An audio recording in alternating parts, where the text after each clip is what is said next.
इन students को और युवाओं को देशद्रोही कह रहे हैं। They are traitors. Bharatiya Janata party ने अब भारत के युवाओं को और स्टूडेंट्स को भेड़िया कहा है, देशद्रोही कहा है, देश का दुश्मन कहा है। कहते हैं दिल्ली में किस प्रकार बाहर से लाकर लोग गुंडाई कर रहे हैं छात्रों के भेष के अंदर। ये भेड़िए हैं, ये छात्र नहीं है, ये स्टूडेंट्स नहीं है, ये भेड़िए हैं, वॉल्व्स हैं, वॉल्व्स। ये पत्थरबाज हैं, ये भाड़े के टट्टू हैं, ये जॉर्ज सोरोस के आदमी हैं, ये विदेशों के द्वारा प्रायोजित हैं। अगर एक जाहिल इस मुल्क की रहनुमाई करे तो उसका दिल ही चाहेगा कि पूरा मुल्क उसकी तरह जाहिल, नासमझ, नाकाबिल और बेरहम बने। चौथी क्लास पास आदमी, पता नहीं चौथी क्लास पास है कि नहीं, वो लोगों को बताता है आके एग्जाम कैसे देना है। दो तक 35 साल मैंने भीख मांग के मैंने अमेरिका के 30 स्टेट्स देखे, मैं यूरोप घूमा। हिंदू राष्ट्र बनेगा तो जाहिल और गंवार राष्ट्र ही बनेगा। और हमारा गोदी मीडिया, खुदा बचाए उससे साहब, खुदा बचाए। ये इस्तीफा मोदी को भी देना होगा और शाह को भी देना होगा और बीजेपी और आरएसएस की इस सरकार को भी इस्तीफा देना होगा। और कल किसानों के नेता भी ज्वाइन करने जा रहे हैं। ये आंदोलन फैलेगा। ये आपका चीफ जस्टिस है, जिसे ऑनरेबल कहना ऑनरेबल की बेइज्जती है। इस दुनिया भर की खबरें तो हिंदुस्तान से निकल रही हैं इस समय। जी हां, दुनिया भर की खबरें इस समय हिंदुस्तान से निकल रही हैं।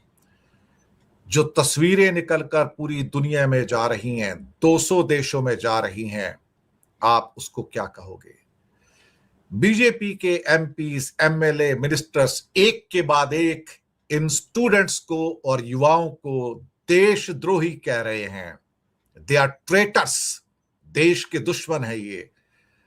और एक शख्स और, जी हां, एक शख्स और, जिसका नाम so called mister Chandolia, Yogendra Chandolia, उन्होंने तो हद क्रॉस कर दी और कह दिया है कि ये स्टूडेंट्स नहीं हैं, ये भेड़िए हैं, भेड़िए।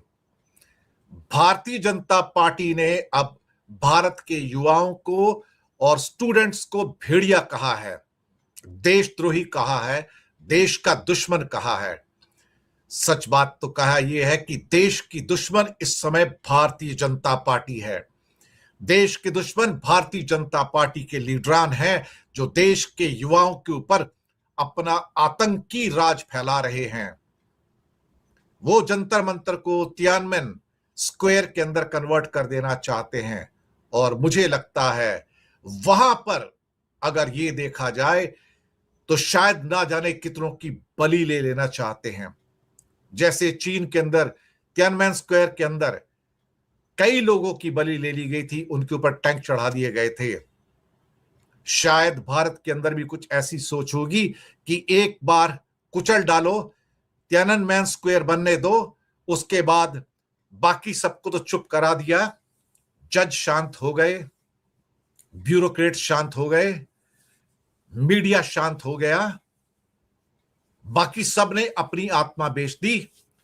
एक हिंदुस्तान का जनजी बचा है, इसे भी खरीद लो, और खरीद नहीं सकते तो इसको बुलडोजर के नीचे कुचलकर टुकड़े टुकड़े कर दो, ताकि उसके बाद जैसे चीन में कोई उठ नहीं पाया तो यहां भी कोई उठ ना पाए।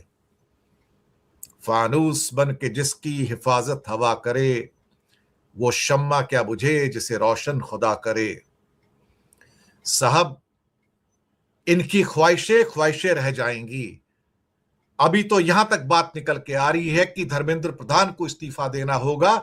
2 दिन रुक जाइए, ये इस्तीफा मोदी को भी देना होगा और शाह को भी देना होगा और बीजेपी और आरएसएस की इस सरकार को भी इस्तीफा देना होगा। इन्हें भी देश छोड़कर भागने का मौका नहीं मिलेगा। जी हां, ये भी अपनी जान बचाते घूमेंगे। भारत के युवा जागे हैं तो कहीं ना कहीं इसकी आग तो पहुंचेगी। राहुल गांधी ने प्रधानमंत्री निवास से कुछ दूर धरना क्या दे दिया कि पैर कांपने शुरू हो गए इनके, और भारत के युवा छात्रों को भेड़िया कहने पे आ गए, देशद्रोही कहने पे आ गए। भेड़िया कौन है और देशद्रोही कौन है, इसका फैसला आप करेंगे। और कल किसानों के नेता भी ज्वाइन करने जा रहे हैं जंतर मंतर के ऊपर। किसानों के नेता, ये आंदोलन फैलेगा कल, पूरा का पूरा हर डिस्ट्रिक्ट के अंदर आंदोलन होगा और लाखों करोड़ों छात्र और युवा बाहर होंगे सड़कों पर, अपना हक मांगेंगे। हक मांगना गुनाह नहीं है। मोदी कहते हैं कि फास्ट ट्रैक कोर्ट बनाए हैं और मैं फास्ट ट्रैक कोर्ट जल्दी से जल्दी जो अपराधी होंगे उसको मैं सजा दिलवाऊंगा। सबसे बड़ा अपराधी तो अपनी मिनिस्ट्री के अंदर पाल कर बैठे हैं मोदी, धर्मेंद्र प्रधान। उस अपराधी को बचा रहे हैं और फिर दो चार छुट भइयों को पकड़ के अंदर कर देना चाहते हैं, लेकिन असली अपराधी, असली दोषी तो उनका मिनिस्टर है, उसकी बात नहीं करते। बात इसलिए नहीं करते, धर्मेंद्र प्रधान को निकाल दिया, सैक कर दिया तो मोदी झुक जाएगा, और मोदी झुकता नहीं है। दरअसल जो झुकते नहीं हैं वो टूट जाते हैं एक दिन। आपको पता है कि जंगल में वो पेड़ सबसे पहले कट जाते हैं जो सीधे खड़े होते हैं। आप सोचिए, जो फ्लेक्सिबल पेड़ होते हैं उनको पहले नहीं काटा जाता, उन्हीं को काटा जाता जो सीधे खड़े होते हैं। और एक ना एक दिन ऐसा होता है वही पेड़ पहले कटते हैं। मोदी जी सीधे खड़े रहिएगा, कोई बात नहीं, वक्त का पहिया चलेगा, सबको कुचल कर निकल जाएगा, सबको। दोस्तों, कभी कभी इतिहास के पन्ने पलटो तो आपको पता लगता है कि हां, हर चक्र का अंत होता है, हर सुबह की शाम होती है, हर रात की सुबह होती है। दुनिया में कोई ऐसा नहीं है जिसका शासन हमेशा के लिए चले। भाजपा सांसद योगेंद्र चंदोलिया के एक बयान ने भारी आक्रोश पैदा किया। कहते हैं दिल्ली में किस प्रकार बाहर से लाकर लोग गुंडाई कर रहे हैं। छात्रों के भेष के अंदर ये भेड़िए हैं, ये छात्र नहीं हैं, ये स्टूडेंट्स नहीं हैं, ये भेड़िए हैं, वॉल्व्स हैं, वॉल्व्स। ये भारतीय जनता पार्टी के एमपी हैं और बाकी बहुत सारे एमपी और एमएलए और मिनिस्टर जो अलग अलग स्टेट्स में हैं, वो इन्हें देशद्रोही कह रहे हैं, कुचलने की बात कर रहे हैं कि इनको कुचल देना चाहिए और इनको ऐसा करना चाहिए कि ये उठ ना पाए। नरेंद्र मोदी छात्रों को पुलिस से पिटवाते हैं, सुप्रिया श्रीनेत कहती हैं, और अपने सांसद से उन्हें भेड़िया कहलवा रहे हैं। कमाल की बात है। और फिर छात्रों को अंदर कहते हैं ये पत्थरबाज हैं, ये भाड़े के टट्टू हैं, ये जॉर्ज सोरोस के आदमी हैं, ये विदेशों के द्वारा प्रायोजित हैं। और फिर कहते हैं तुम सबके पासपोर्ट कैंसिल कर दिए जाएंगे, तुम सबको जेलों में डाल दिया जाएगा। नेशनल सिक्योरिटी एक्ट जो आज लागू कर दिया गया दिल्ली में 18 अक्टूबर तक, जहां किसी भी व्यक्ति को 1 साल के लिए जेल में बिना जमानत के डाला जा सकता है, जैसे वो आतंकवादी होता है।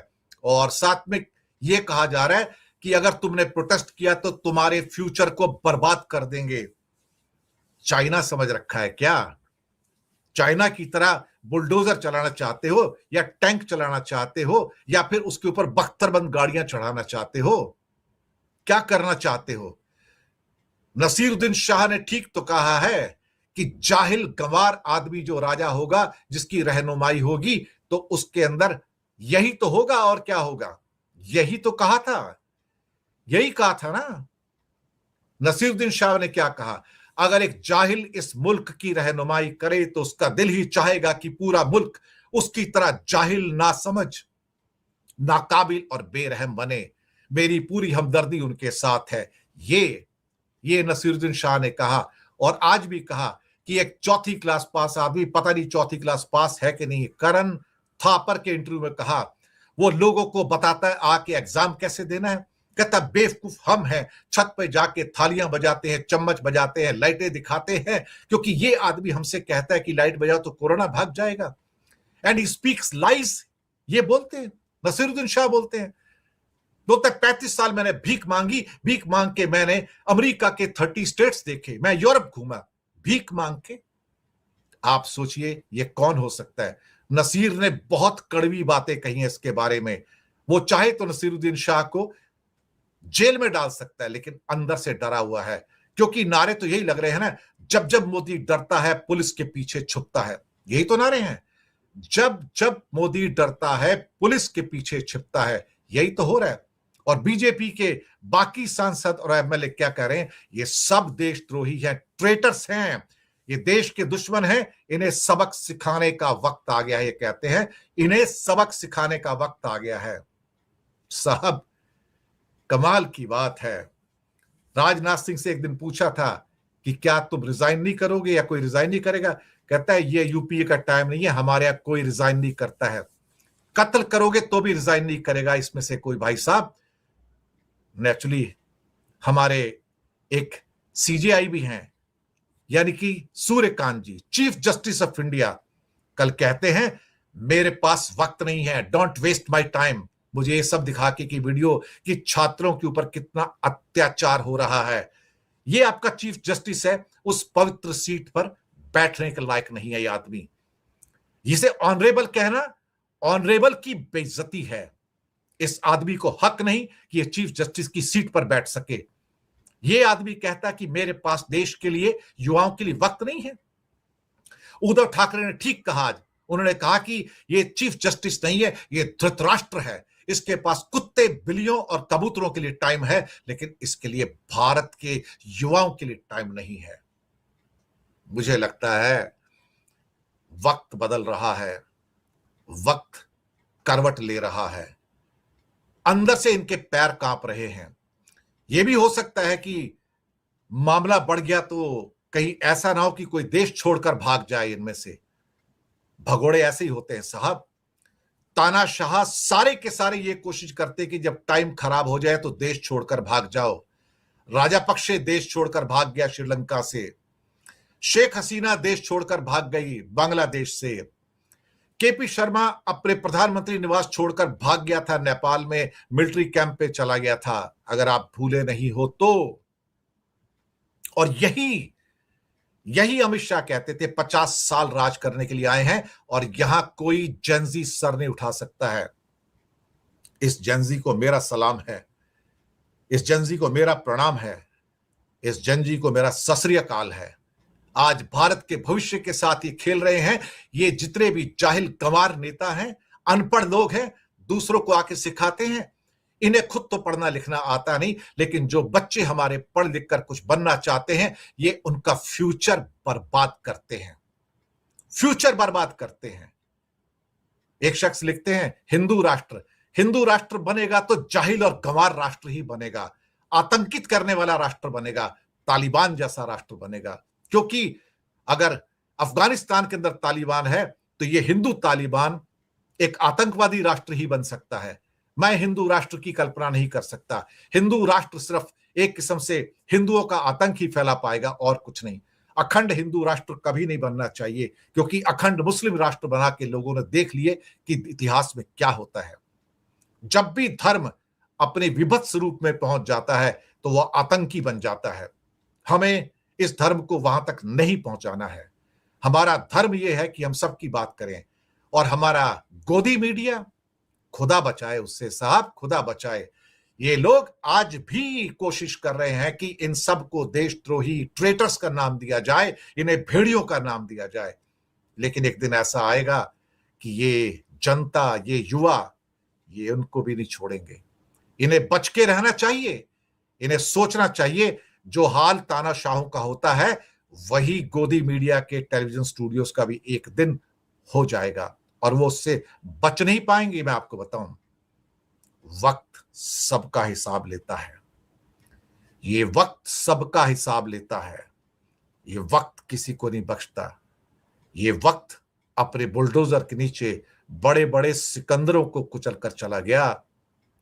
ये जो लोग कहते ना कि हम यहां 5 साल के लिए नहीं 50 साल के लिए राज करने के लिए आए हैं, अगली सांस का पता नहीं। और साहब 50 सालों की बात करते हैं ये लोग। पुलिस और प्रशासन के आतंक की तस्वीरें जी हां, कहां नहीं पहुंची साहब। ये तस्वीरें बोलती हैं। ये मोदी और शाह के प्रशासन की तस्वीरें हैं। ये मोदी जी के सारी इमेज को जो सालों से बनाई थी उसको एक झटके में तोड़ती हैं। ये मोदी के बुद्ध का हिंदुस्तान है। मोदी जी बुद्ध की बात करते हैं ना, ये मोदी का हिंदुस्तान है। ये रवांडा सोमालिया नहीं है, ये हिंदुस्तान है साहब, ये हिंदुस्तान है, ये रवांडा नहीं है। ये कॉन्गो नहीं है, ये इंडिया की फोटो है। आप सोचिए, इनका पुलिस का आतंक देखिए जरा, किस ढंग से, किस बेरहमी से मारा है लोगों को, भारत के युवाओं को मारा है। ये तस्वीरें 200 मुल्कों में पहुंची हैं, 200 मुल्कों में, और ये तस्वीरें सब कुछ कहती हैं। ये तस्वीरें सदियों तक रहेंगी और मोदी और शाह के जो उनकी क्रूरता है उनके शासन की, उसको आने वाले सदियों तक बयान करेंगी। तस्वीरें मिटती नहीं, शब्द मिट जाते हैं, तस्वीरें नहीं मिटती।